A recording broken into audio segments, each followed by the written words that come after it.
We got people that have unloaded 120 gallons of water where it's starting to come back into the house. The ice is melting, and now another concern with the weather. It's called ice damming.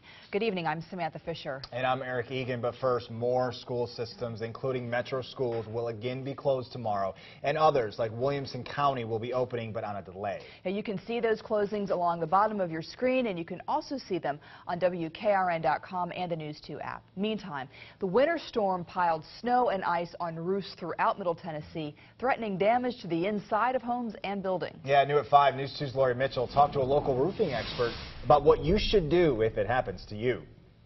Ice continues to linger on some sidewalks and side streets, but the biggest problem people in Middle Tennessee are having now, the ice on roofs.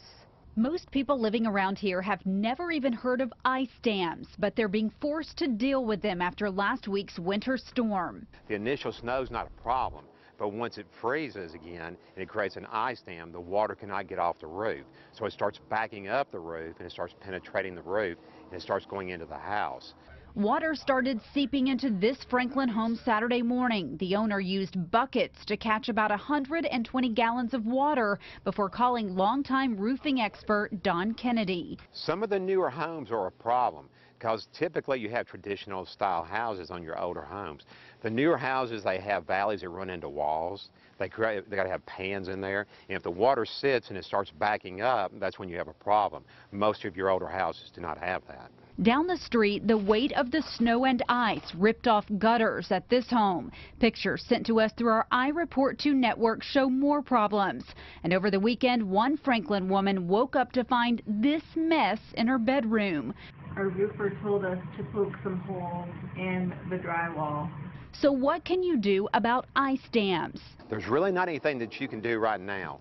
We're in the South and we really don't experience this type of problem. We haven't had this problem since 1994.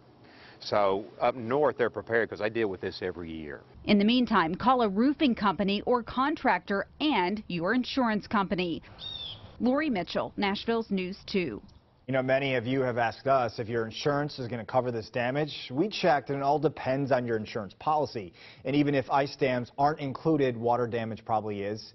If you have something like this that you'd like us to check out, just send us an email to youask@wkrn.com, and we'll work to get you the answer you need.